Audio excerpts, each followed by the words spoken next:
Shaq, and then Wallace tried to steal it. He came around, he tried to wrap his way around. 4 Hall of Famers in one starting lineup. 2 of them took 8-figure pay cuts just to be in the room. And the 2 who mattered most stopped speaking to each other. Before the pass was even thrown. So pretty easy still, not an easy battle. The 2004 Lakers won 56 games and made the finals. With a locker room the franchise detonated inside of a month. 41 points were either second chance points or off the Pistons' turnover. 7 fractures, 10 months. Number 7 happened before they ever played a game. Bryant, so the 2 big guys have 40. Number 7, July 14th, 2004. Missed the putback, and now the Lakers inside now to... Days after Game 5, Shaquille O'Neal demanded a trade. Not a hint, not a leak through an agent. A demand. Worn out from feuding with Kobe, and convinced the owner had stopped respecting him. The extension he was told would come if he recruited Malone and Payton, it never materialized the way he understood it. Start the second and third periods. This is Chauncey Billups working outside. Phil Jackson was gone. Kobe was a free agent, being courted hard by the Clippers of all teams. And in his exit interview with Jackson, Bryant said the line that explains the entire decade. He was tired of being a sidekick. Drops it. You know, one interesting contrast here with the coaches, psychologist or house. So Jerry Buss made a choice. He had a 32-year-old center coming off a season where he averaged a career-low 21.5 points, owed $27.7 million the following year. And he had a guard turning 26 in August. Buss took the guard. That's a staple of Larry Brown, who's pretty good at setting stuff. July 14th, 2004. Shaq to the Miami Heat for Lamar Odom, Caron Butler, Brian Grant, and a future first-round pick that became Jordan Farmar. Here's the twist most people forget. Both sides were proven right, just not on the same timeline. Gets it back, and Hamilton with a rebound. Phillips. Shaq won a championship in Miami with Dwayne Wade in 2006. The Lakers missed the playoffs entirely in 2005. Kobe spent 3 seasons carrying rosters that had no business being on a finals floor, and he was booed in his own city for supposedly running Shaq out of town. Putback over Ben Wallace. You want to come out and show guys your big... Then February 2008, Pau Gasol. 3 straight finals. Titles in 2009 and 2010. Buss was right. It just cost 4 years. A coach, a dynasty, and the greatest 1-2 punch of that generation. History doesn't remember the almost. It only remembers who lifted the trophy. And in 2004, 4 Hall of Famers watched a team with 1 All-Star do it in front of them. You're going to see that Payton got it, then lost it, but Bryant. Number 6. 5 games in June. 21-19. Excellent move, I tell you. Detroit sent exactly 1 player to the 2004 All-Star Game, Ben Wallace, a center who was going to build a Hall of Fame case almost entirely on defense. The Lakers had 4 future Hall of Famers. Vegas wasn't confused about who should win this. And Bryant with the steal, keeps it inbounds, drives, scores. Detroit won it in 5, and the only reason it wasn't a sweep is a Kobe Bryant 3-pointer with 2.1 seconds left in Game 2 that forced overtime. Look at what the Pistons did to the greatest offensive machine of that era. Detroit cannot handle, and the Lakers have gone to him almost. Game 1, the Lakers scored 75 points and lost 87-75. Game 3, they scored 68, the fewest points in a finals game since Utah put up 54 against Jordan's Bulls in 1998. Game 4, 80. Game 5, 87. And Detroit took the trophy 100-87 at the Palace. Most of them have been... Phillips. For the series, the Lakers shot 41.6% from the floor, down from 45.4% in the regular season. 24.7% from 3. Their offensive rating collapsed from 105.5, 6th in the league, to 96.1. Now, because talking to the Piston coaches, that's the one thing they can... Now here's the number that reframes everything you think you know about this series. Shaquille O'Neal averaged 26.6 points and 10.8 rebounds on roughly 63% shooting. He was the best player on the floor in the finals.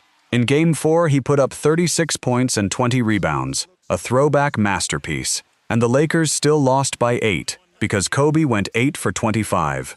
Castor oil for the Pistons. No, he knows that's a matchup that Kobe averaged 22.6 points on 38% shooting, the worst shooting series of his postseason career at that point. That's the whole thing, right there. And Bryant with the steal. Keeps it inbounds, drives, scores. The most dominant interior player alive was getting whatever he wanted, and the ball stopped going to him.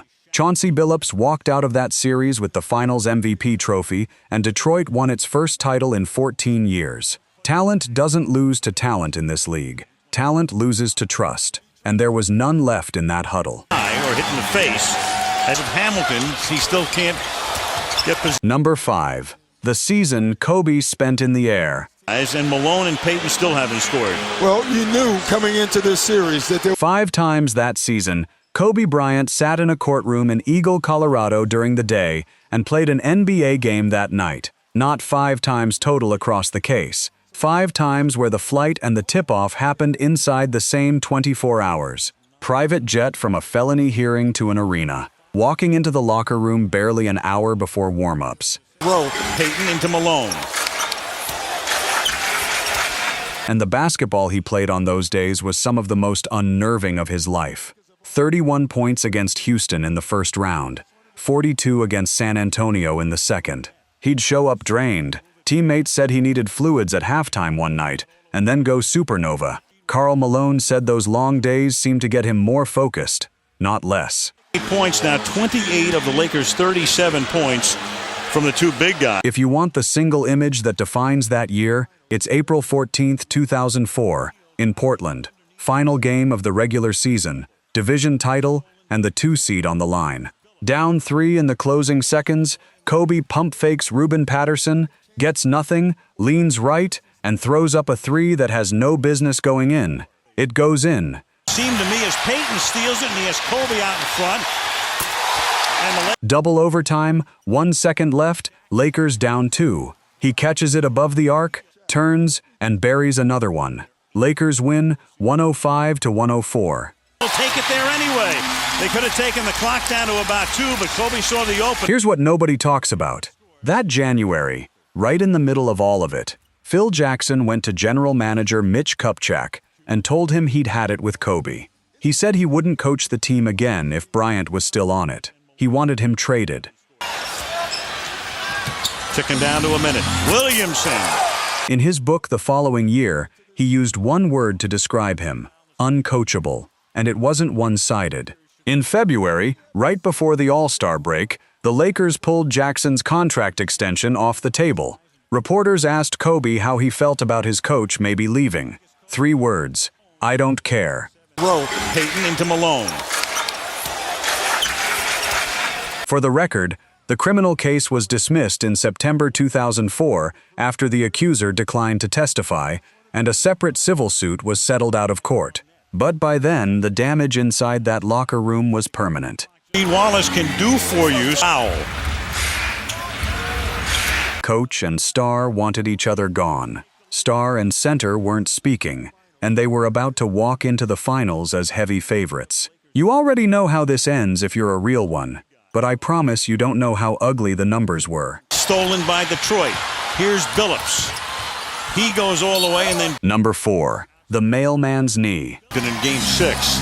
Ben Wallace drops one. He's telling him if you're 19-5. That's where the Lakers sat on December 21, 2003. Pace for 65 wins. Payton and Malone were playing free, without the weight of carrying a franchise for the first time in their lives, and the league was genuinely scared. Then Karl Malone sprained his right knee against Phoenix. Bryant gracefully puts one in.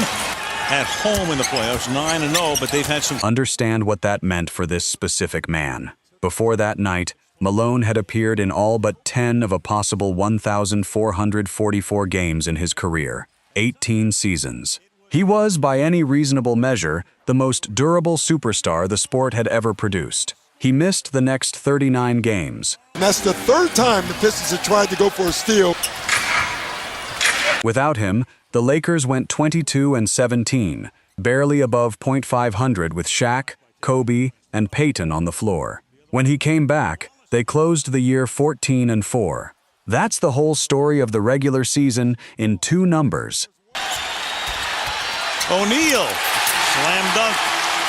But here's the part that doesn't make the highlights, and it's the reason this entry sits at number 4 instead of number 7. Malone wasn't just a scorer on that team. He was the peacekeeper. He was the 40-year-old both Shaq and Kobe actually respected, the one who could motivate one and put an arm around the other. When his knee went, the room lost the only person standing between 2 men who wanted nothing to do with each other. Malone, a 16-footer. And it got worse. He aggravated the knee in the Western Conference Finals against Minnesota. He had it drained on June 1st, the day after they closed out that series. In the finals, he couldn't play his normal minutes in Games 3 and 4, and he sat out Game 5 completely, the last game of his career. One healthy player, one different bounce. An entire franchise changes direction. But again, Shaquille O'Neal has gotten the ball deep all night. Number 3, the glove in a cage. Here's Malone over Duncan. Gary Payton spent 13 years as one of the best two-way point guards who ever lived. Then he signed with the Lakers and was handed a system that had no idea what to do with him. All right, thank you, Craig. Here's Payton. Tipped home. The triangle offense won Phil Jackson 9 championships, 6 in Chicago, 3 in Los Angeles. But it's a read-heavy system that asks guards to give up the ball and move. No pick and rolls, no controlling tempo from the top of the key. Everything Payton had built a Hall of Fame career doing, the offense asked him to stop doing. Pick up his second. Well, that time the fronting did not work as they got the lob. The numbers tell you exactly how it went. Payton started all 82 games and averaged 14.6 points and 5.5 assists. For his career, he averaged 16.3 and 6.7, and he played fewer minutes than in any full season of his career to that point. Yeah, during his career. Bryant going behind the back and gives it. Late February, right after the trade deadline, he told reporters flat out that he wasn't happy with his minutes and didn't think he was being productive that way. Here's the reveal that reframes all of it. Years later, Payton admitted the problem wasn't that he couldn't learn the triangle. He said he didn't want to learn it. He wanted to play the way he'd always played. But showing some signs here at the start. Bryant with the step. And Jackson knew. He'd already loosened the triangle to accommodate both Payton and Malone, running it less, using other actions more. He compromised the system that won him 9 rings, and it still didn't work. That's an interference. Spurs 49, Lakers 33. Watch what happens when the games get big. In the playoffs, Payton dropped to 7.8 points a night. In the finals, 4.2. A future Hall of Famer, 35 years old, standing on the biggest stage of his life, essentially invisible. All right, thank you, Craig. Here's Payton. Tipped home. You can have all the talent in the world. The NBA doesn't hand you anything, and it especially doesn't hand you chemistry. Now, for about 24 games, none of that mattered, because this team started the season looking like the best collection of players ever assembled. And then, 3 days before Christmas, one knee took it all apart. Pick up his second. Well, that time the fronting did not work as they got the lob. Number 2, pay me. Shaq that time, but no. What you know about time, no. Maybe Yao Ming, that's about it. Most feuds start behind closed doors. This one started with a dunk. Preseason, October 2003. Shaq throws one down, turns toward Jerry Buss sitting courtside, and yells 2 words at the man signing the checks. Pay me. How did he make that? He got the roll, that was deflected, but... If you were watching that fall, you remember how fast it escalated. Kobe wasn't at the start of camp. He was dealing with a felony sexual assault charge in Colorado, a case that carried the possibility of life in prison. In the backcourt, you see Payton looking to post up, spins by Parker with a beautiful... Shaq told reporters the full team was there. He didn't mention Kobe on the list of people he wanted to get healthy for. Then he said the quiet part loud. Malone and Payton came to Los Angeles for 1 player, not 2. Here's O'Neal again. He got away with it. Here's where it gets complicated. Kobe didn't absorb it. He sat down with Jim Gray at ESPN and said Shaq was out of shape, a bad leader, and a man putting his own contract ahead of the team, on the record, in October, before a single meaningful game. Bryant. Phil Jackson's response was to tell both of them to shut up. Brian Shaw, a teammate, not a coach, ended up playing referee in the locker room. And underneath the contract fight was something colder. Kobe was hurt that Shaq never reached out during the worst summer of his life. A man he thought was his friend. O'Neal getting position and is able to put it down, serving up a... That's the part nobody wants to talk about. Because from the outside, this looked like money. It wasn't. It was two grown men who'd won 3 championships together, deciding they were done pretending. Well, that's the end of the first half. And Derek Fisher, Bryant, Gary Payton. You can win a title with players who dislike each other. It happens more than fans admit. What you cannot do is win one, when the disliking becomes the story, and it was about to become the only story in Los Angeles.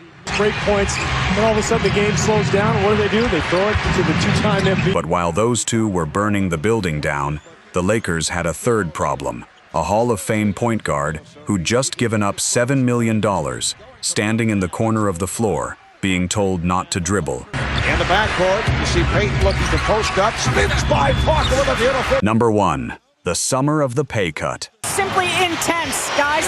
And Shaq has just made it a 1-point game inside. The most celebrated sacrifice in modern free agency? According to the man in the middle of it, it was closer to a shakedown. July 2003. The Lakers had just been knocked out in the second round by San Antonio, the first time in 4 years they didn't lift the trophy. So they did something nobody had done before. They went shopping for legends. Where Tony Parker and Tim Duncan were pensive earlier, they're patting each other on the... Gary Payton left Seattle and Milwaukee money on the table to sign for the mid-level exception, roughly $4.9 million, down from $12.6 the season before. Then Karl Malone did something even harder to believe. He signed for $1.5 million. He'd made $19.3 million the year before. That's a pay cut of nearly $18 million, cash he'd never get back, for a ring he'd chased for 18 years. Oh, yeah. The Lakers, but credit to Spurs defense, got them back in. Now here's what the highlight reel leaves out. Malone didn't just take less. He deliberately stepped away from the mid-level exception so the Lakers could hand it to Payton. 2 Hall of Famers coordinated their own pay cuts in private, months in advance, so they could walk into the same locker room. You can see Tim Duncan right on the miss or on the make. He thought it was a miss. And who made the recruiting calls? Shaquille O'Neal. Years later, in his own book, Shaq said the front office told him that if he convinced Malone and Payton to come to LA for less, they'd take care of him when his extension came up. He held up his end. They didn't. He's made great hustle plays. Stay with me, because that broken promise doesn't stay quiet for long. 2 of the 4 men on that roster gave up a fortune to be there. The other 2 gave up nothing, and one of them was about to say so out loud on a preseason court in front of the owner. He has done that in this game. Yeah, despite the fact his numbers